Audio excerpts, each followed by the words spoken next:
Le soleil tapait sur le terrain de rodéo poussiéreux de Stillwater, en Oklahoma. Des hommes en jeans usés et chapeaux à large bord s'agitaient dans les enclos, leur voix résonnant sous l'arène au toit métallique. Parmi eux, Case Bennett se tenait raide, les bras croisés, regardant le commissaire-priseur égrener les enchères pour un cheval qui n'aurait jamais dû être mis en vente. Il serra les dents, mais ne dit rien. Il avait promis à son défunt frère de s'occuper de tout, et là, tout s'écroulait. De l'autre côté du corral, Esme Bennett, à peine âgée de 4 ans, errait tranquillement, loin de sa mère. Personne ne la remarqua d'abord, juste une petite fille en robe rouge à fleurs, serrant un ruban délavé dans sa petite main. Elle avait entendu son oncle et sa mère chuchoter à propos de la vente de Marigold, la jument alezane qui avait appartenu à son père, Caliban Bennett. Esme ne comprenait pas ce que signifiait « enchère », mais elle savait que Marigold était tout ce qui lui restait de lui. La jument se tenait haute, élégante même sous la chaleur, avec un regard profond et attentif. Lorsqu'Esme l'atteignit, la jument baissa doucement la tête.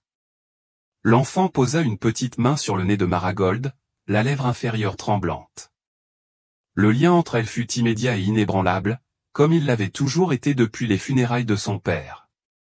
L'odeur du foin et de la sueur emplissait l'air, et tout autour d'eux, la foule bourdonnait d'enchères. 3000, qui m'en donne 35, cria le commissaire-priseur. Soudain, Esme entra sur le ring. La foule se figea. Un cri de surprise parcourut les tribunes. Case se retourna juste à temps pour voir sa nièce debout devant Marigold, les bras tendus comme un bouclier. Sa voix, bien que faible, était claire. « Tu ne peux pas la vendre. C'est le cheval de mon père. Il l'aimait. Il disait qu'elle faisait partie de notre famille. » Elle chercha sa mère du regard, mais personne ne vint. Un silence s'abattit sur la salle des enchères. Un enchérisseur, un homme d'un certain âge vêtu d'une chemise de rodéo délavée, baissa la main. « Je n'enchérirai pas contre ça, » murmura-t-il. Des murmures d'approbation suivirent. La vente de Marigold fut discrètement annulée. Aucun mot officiel ne fut prononcé, mais le message était clair, Esme avait parlé au nom de son père, et la foule avait écouté. Case prit Esme dans ses bras, la serrant fort, mais au fond de lui, son esprit était ailleurs. La mort de Caliban ne lui avait jamais plu, et quelque chose dans ce jour, dans la réaction de Marigold, dans cet homme dans l'ombre qui observait tout, lui donnait l'impression que le passé n'en avait pas fini avec eux. Cette nuit-là, le vent faisait claquer les vieilles portes de la grange comme un fantôme cherchant à entrer. K se tenait dans la cuisine obscure, une tasse de café rassis à la main, regardant par la fenêtre vers le pâturage. Marigold broutait tranquillement sous le clair de lune, son pelage chatoyant encore comme si Caliban l'avait brossé la veille. À l'étage, Esme s'était enfin endormie, blottie dans la vieille chemise en jean de son père, mais Case ne pouvait pas se reposer, pas avec ce trou qui lui creusait le ventre. Depuis la vente aux enchères, quelque chose le rongeait. Ce n'était pas seulement l'emportement de la jeune fille, même si cela l'avait ébranlé. C'était l'homme dans la foule ou celui avec son gilet en cuir et ses lunettes de soleil miroir, trop immobile, observant de trop près. Case ne l'avait jamais vu à Stillwater, et dans un endroit comme celui-ci, les nouveaux visages ne passaient pas inaperçus. Pire encore, le type avait pris des photos d'Esme, de Marigold, de toute cette foutue scène. Pourquoi? Les souvenirs revenaient par vagues. Caliban n'avait eu peur de rien dans l'arène, il montait des taureaux, dressait des chevaux sauvages, courait après les prix comme si c'était la seule chose qui comptait. Mais vers la fin, il avait changé. Calme, distant, il avait commencé à fermer l'écurie la nuit, passant des coups de fil secrets derrière le hangar. Un matin, il ne rentra pas du tout, jusqu'à ce qu'on découvre son corps écrasé sous sa propre remorque à chevaux. Un accident, avait-il dit. Mais Case n'en était plus si sûr.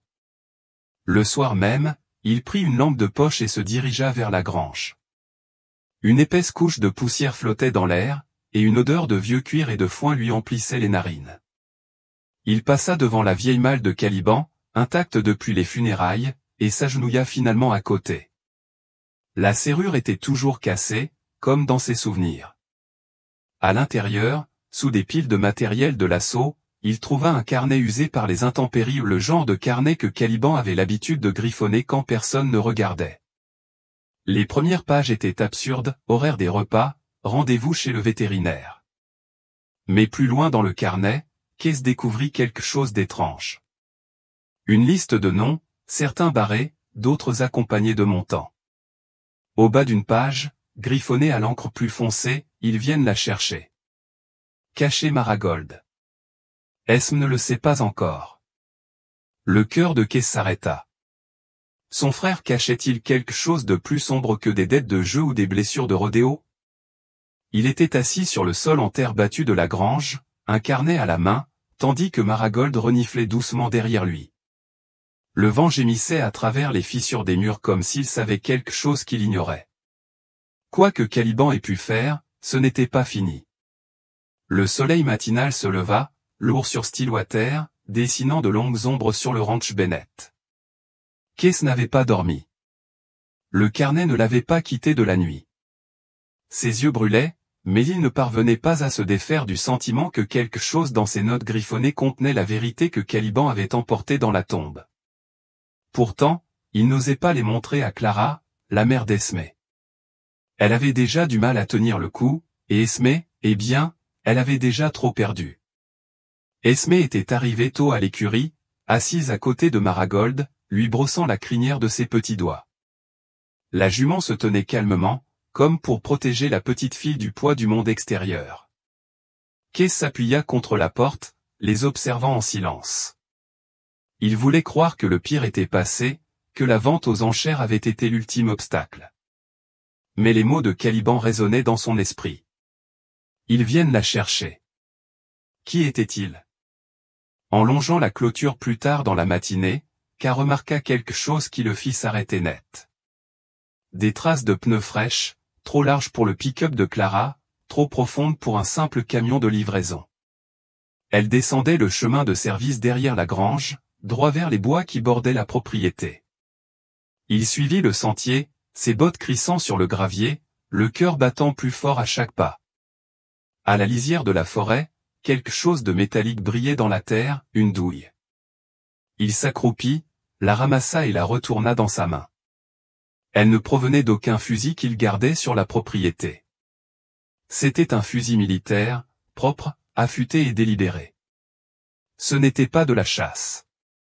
C'était un message. Quelqu'un était là, observant, peut-être même écoutant. Un frisson lui parcourut l'échine. Il fourra la douille dans sa poche et retourna à la maison, scrutant les arbres à chaque pas. De retour au ranch, Clara était assise sur le porche, se balançant lentement, les yeux rougis. Elle n'arrête pas de demander quand son papa rentre, dit-elle sans lever les yeux. Case ne répondit pas. Il lui tendit le carnet. Elle en feuilleta les pages, pâlissant de seconde en seconde. « Qu'est-ce que c'est que ce bordel » murmura-t-elle.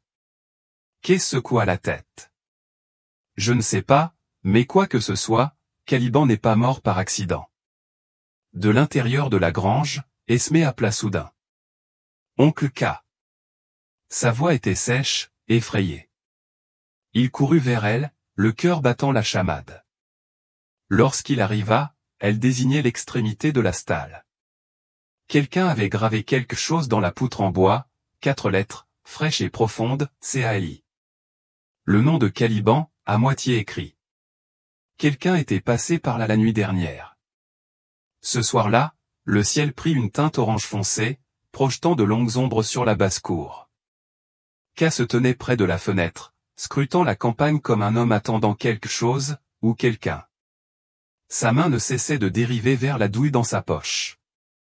Rien dans tout cela ne lui semblait normal. Plus rien n'était précis, le nom à moitié gravé sur le stand, les traces de pneus, le projectile militaire. C'était personnel. Caliban savait quelque chose, et quelqu'un veillait à ce que personne d'autre ne le découvre. Près de la clôture, Esme était assise dans l'herbe, tressant des fleurs sauvages dans la crinière de Marigold. La jument restait patiemment là, le regard doux et le corps immobile, comme si elle comprenait l'importance de chaque instant passé avec la petite fille. Esmé était restée silencieuse toute la journée, trop silencieuse. Quand Kees s'approcha enfin, elle ne leva pas les yeux. Il s'accroupit à côté d'elle. « Ça va, ma puce ?» Esmé hocha lentement la tête, puis murmura, « Oncle Kees, il y avait quelqu'un ici hier soir. Je l'ai vu de ma fenêtre. » Son sang se glaça.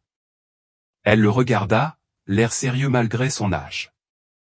Il portait un chapeau comme celui de papa, mais son visage était bizarre. Il ne marchait pas comme papa. Il marchait raide, comme un soldat. Ses doigts s'agitèrent sur ses genoux. Je crois qu'il m'a vu aussi. Kees posa doucement une main sur son dos, partagé entre le réconfort et la panique. Un homme se faufilait furtivement dans la propriété la nuit, surveillant la grange, peut-être armé. Il jeta un coup d'œil vers la maison. « Tu l'as dit à ta mère ?» Elle secoua la tête. Elle pleurait. Je ne voulais pas aggraver les choses. Ce soir-là, après avoir couché Esme, Kees vérifia 2 fois chaque serrure de la maison et de la grange. Il chargea même le fusil, ce qu'il n'avait pas fait depuis des années. Stillwater n'était pas le genre d'endroit où l'on verrouillait les portes, mais maintenant tout semblait différent, menacé, fragile. Plus tard, tandis que les grillons chantaient dehors, Kees retourna au carnet de Caliban. Un nom attira son attention, K. Brigg, 2008, $15 000. Il ne le reconnaissait pas, mais il se souvenait de l'année. C'était la saison où Caliban avait arrêté la compétition pendant quelques mois, sans dire à personne pourquoi. Cela n'avait aucun sens. Pourquoi Caliban gardait-il une trace des paiements et des noms? Et quel genre de paiement atteignait $15 000? Dans le silence, un bruit sourd retentit sous le porche. Kees saisit le fusil et se précipita dehors, mais la cour était déserte, seul le bruit du vent dans les arbres résonnait. Puis il le vit, quelque chose accroché à la balustrade du porche. Un simple fer à cheval, rouillé et vieux, enveloppé dans un morceau de la chemise de flanelle déchirée de Caliban. Kees n'arrivait pas à dormir. Le fer à cheval rouillé reposait sur la table de la cuisine comme une malédiction, ses bords métalliques déchiquetés tachés d'une chose plus sombre que la rouille, peut-être du vieux sang, peut-être juste le temps. Mais le pire, c'était la bande de flanelle nouée autour. Il reconnut le tissu. C'était celui de la chemise que Caliban portait le jour de sa mort, et personne n'avait vu cette chemise depuis l'accident, jusqu'à maintenant. Il l'observa sous la faible lumière de la cuisine, caressant du bout des doigts le tissu déchiré.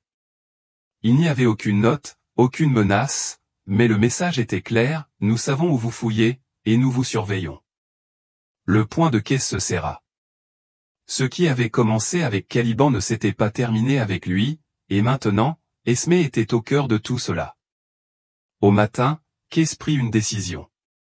Il se rendit à Stillwater et rendit visite à un vieil ami, le shérif Ahmed Dow, un officier à la retraite qui dirigeait désormais le magasin d'alimentation pour animaux du coin, mais qui avait encore des relations dans les forces de l'ordre.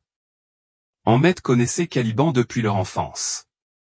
Quand Kees lui montra le carnet, le visage buriné du shérif pâlit. « Tu ne sais pas à quoi tu joues, fiston, murmura-t-il. Kees se pencha en avant. « Alors dis-moi, c'est qui, K. Brigg ?» Ahmed hésita, puis se dirigea vers l'arrière-boutique. Il revint avec un dossier en papier craft poussiéreux et le jeta sur la table. Brigg était un ancien militaire des forces spéciales. Il est rentré chez lui et a commencé à travailler sur des contrats de sécurité. Du travail au noir, sans contrat.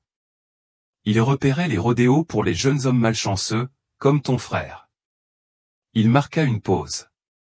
Certains disaient qu'il recrutait. D'autres qu'il faisait du chantage. Kees sentit le sol se dérober sous ses pieds. Vous dites que Caliban travaillait pour ce type? Je dis que votre frère s'est retrouvé dans une situation difficile, dit Ahmed, la voix lourde de regret. Et j'imagine que lorsqu'il a tenté de couper les ponts, ils ont fait en sorte qu'il en paie le prix. Kees rentra chez lui en silence, le carnet sur le siège passager, le cœur battant la chamade de rage et d'effroi. Il ignorait à quel point cette situation était profonde, mais il comprenait désormais une chose. Caliban avait tenté de protéger Maragold et Esmé de quelque chose de plus grave que de simples dettes. Il avait laissé des indices, tenté d'envoyer des avertissements, et maintenant c'était à Case de terminer ce que son frère avait commencé. De retour au ranch, Esme attendait sur le porche, un dessin à la main. « J'ai dessiné papa », dit-elle doucement en le lui tendant. La photo montrait Caliban debout à côté de Maragold, avec un homme sombre et sans visage à l'arrière-plan. Le vent se leva ce soir-là, sec et violent, soulevant des nuages de poussière sur le ranch. Case arpentait le porche, le carnet pressé contre lui comme une arme. Son esprit repassait sans cesse les paroles du shérif, chantage, recrutement, opération spéciale. Le portrait qu'Esme avait dessiné le hantait, non seulement à cause de l'homme sans visage, mais aussi à cause du calme apparent de son père à ses côtés. Caliban avait-il un jour fait confiance à ce brigue? Avait-il volontairement mis les pieds dans un endroit dont il ne pouvait échapper? À l'intérieur, Esmé était assise en tailleur sur le sol du salon, jouant avec un cheval en bois sculpté que Caliban avait taillé pour elle avant de mourir. Clara, sa mère, observait par la fenêtre, les bras croisés, les yeux rivés sur la grange. « Quelque chose ne va pas, dit-elle doucement. Je le sens jusque dans mes os. » Case hocha la tête. Ils le firent tous. La terre, les animaux, même le silence semblait différent, chargé. Cette nuit-là, vers 2 heures du matin, Maragold commença à paniquer. Ses hennissements sauvages et aigus troublèrent le silence. Case bondit hors du lit, fusil à la main, et courut jusqu'à la grange. La jument trépignait, les yeux écarquillés et cernés de blanc, fixant le fond du pâturage comme si quelque chose s'y trouvait, quelque chose qu'elle reconnaissait et redoutait. Il sortit, scrutant la lisière des arbres avec une lampe torche. Puis il la vit, une lueur orange, petite mais reconnaissable entre mille, du feu. Case courut vers elle, le cœur battant. En approchant, il vit les flammes danser le long de l'herbe, un incendie contrôlé ou peut-être un avertissement. Le feu ne s'était pas encore propagé, mais quelqu'un l'avait certainement allumé délibérément, juste assez pour effrayer le bétail, juste assez pour envoyer un message. Au centre du petit cercle de feu se trouvait quelque chose à moitié enfoui dans la terre, une plaque d'identité militaire noircie. Case s'agenouilla et la ramassa d'une main gantée. Le nom était encore visible, K. Brigg. De retour à la maison, Clara réconfortait Esme, réveillée d'un cauchemar au moment même où l'incendie avait éclaté. « Il m'appelait », dit-elle en larmes. Papa hurlait. Il disait, « Ne le laisse pas l'emmener. » Case se tenait sur le seuil, la poitrine serrée. Esme ignorait tout de Brigg. Elle n'avait jamais entendu ce nom, et pourtant, d'une certaine manière, elle l'avait ressenti, comme si son père les observait toujours, luttant toujours pour les protéger. Alors que le vent s'apaisait et que les dernières braises refroidissaient dans la terre, Case était certain d'une chose, Brigg n'avait pas fini. Il ne faisait que commencer. Le lendemain matin, l'air était lourd de fumée et silencieux. Case était assis à la table de la cuisine, la plaque d'identité brûlée sur une serviette devant lui, tournant lentement sous son doigt. Clara se tenait près de l'évier, tenant une tasse qu'elle n'avait pas bu depuis 1 heure. Personne ne parlait. Le seul bruit venait de l'extérieur, où Esmé fredonnait doucement en brossant la crinière de Maragold, comme si de rien n'était. Mais tout s'était passé. Case rompit enfin le silence. « Il faut qu'on quitte le ranch. » Clara se tourna vers lui, les yeux écarquillés. « Partir ? C'est notre maison. Celle d'Esmé. »« Ce n'est plus sûr, » dit-il d'une voix basse mais assurée. « Quelqu'un a mis le feu. Quelqu'un a laissé se faire à cheval. Brigg se moque de nous.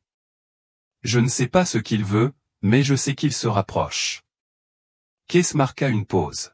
« On peut aller à la cabane d'Emmett, près de Black Hollow Ridge. Personne n'est au courant. Ça nous donnera le temps de réfléchir et de nous ressaisir. » Juste à ce moment-là, la ligne fixe sonna. Ils se figèrent tous. Case répondit, le vieux combiné froid contre son oreille. La voix à l'autre bout du fil était calme, presque amicale. « Tu as trouvé la plaque, dit l'homme. C'est bien. Ça veut dire que tu m'écoutes. Qui est-ce, grogna Kess.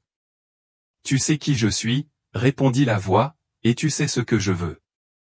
Le cheval. Cet animal en sait plus que tu ne le penses. Caliban a essayé de la cacher, d'enterrer la vérité, mais certaines choses ne restent pas enfouies, Kess. Certaines choses survivent. Avant que Kess puisse reprendre la parole, la ligne fut coupée. Il raccrocha brusquement, essoufflé. Il veut Marigold. Clara le fixa, confuse et effrayée. Pourquoi? C'est juste une jument.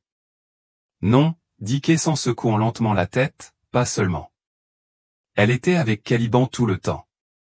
S'il l'a utilisée pour déplacer des objets, cacher des choses ou des documents, des enregistrements, et même des preuves des agissements de Briggs, alors elle n'est pas qu'un témoin.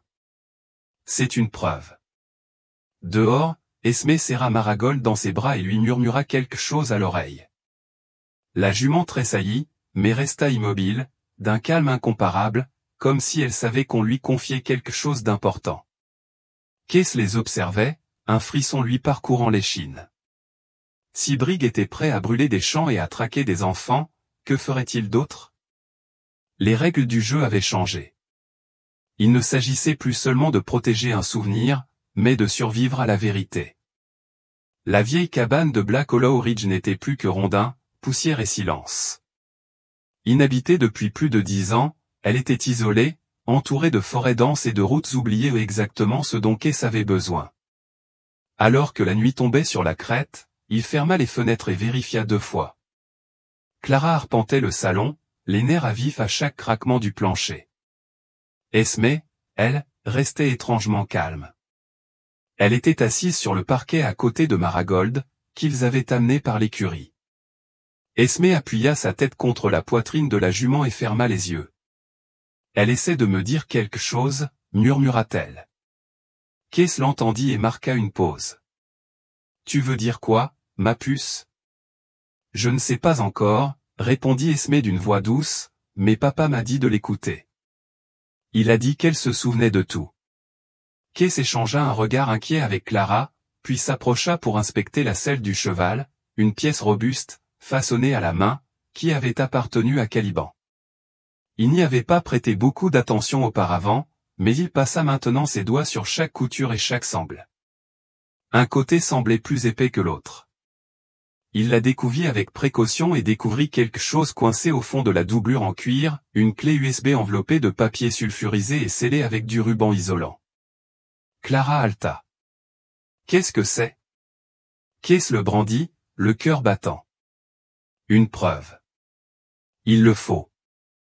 Il alluma son vieil ordinateur portable avec une batterie portable et inséra la clé. Au bout d'un moment, un seul dossier apparut, Blacklin OPS 2008 à 2011. À l'intérieur se trouvaient des dizaines de documents, des scans de contrats, des relevés de paiement et même des images granuleuses d'opérations armées dans les pays au cœur de tout cela. K. Briggs son visage, sa voix, ses ordres. Clara se couvrit la bouche. Caliban essayait de les démasquer. Pas étonnant qu'il l'ait tué, murmura Kess. Soudain, le bruit d'un moteur résonna faiblement dans la vallée. Le sang de Kess se glaça. Il se précipita vers la fenêtre et regarda par une fente dans le cadre en planche. Des phares. 2 paires, en route vers la colline. Ils nous ont trouvés. Esmé se leva lentement, la main toujours posée sur le cou de Marigold. Nous ne sommes pas seuls, dit-elle. Que veux-tu dire? Demanda Clara. Esmé se retourna. Papa est là. Il a dit de ne pas avoir peur. Il a dit que Marigold connaissait la sortie. Kess n'eut pas le temps de demander ce que cela signifiait. Il saisit la clé USB, la jeta sur son épaule et regarda Marigold. Il était temps de courir, et cette fois, le cheval les mènerait. Kess serra la selle sur le dos de Marigold, la clé USB bien en place. Clara serra Esmé contre elle, murmurant des prières entre 2 respirations tremblantes. À l'extérieur de la cabine, le rugissement des moteurs se rapprochait. Les phares scintillaient à travers les arbres, tels des regards de chasseurs balayant la clairière. Plus de temps pour planifier, seulement l'instinct et le mouvement. On traverse le lit asséché du ruisseau, dit Kess. C'est envahi par la végétation. Ils ne suivront pas vite. Marigold connaît le chemin, Esme n'hésita pas. Elle grimpa en selle comme elle l'avait fait 100 fois, ses petits bras en serrant la corne tandis que Marigold reniflait, alerte et prête.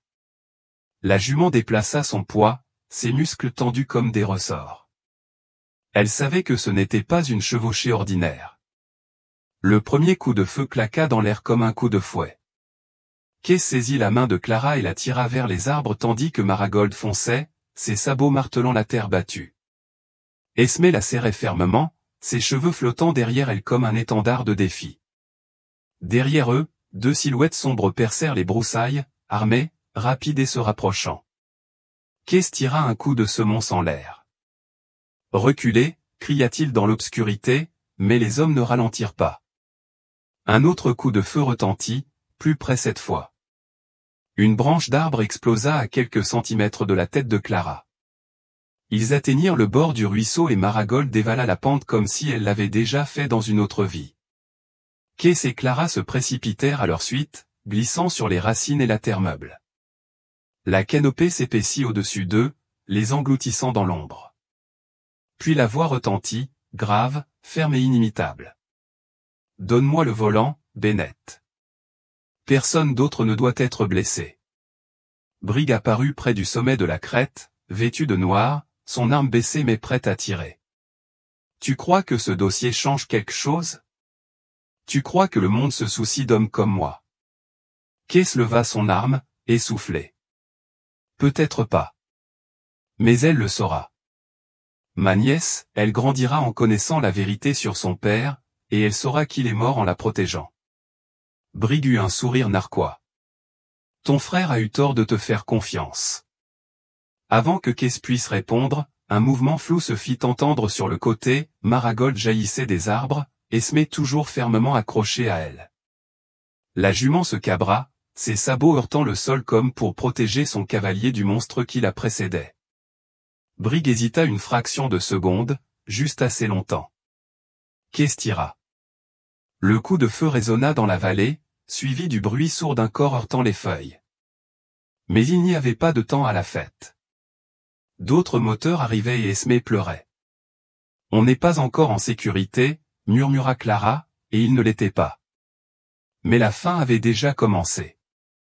L'aube se leva sur la crête de Black Hollow dans un silence absolu, comme si même les arbres retenaient leur souffle.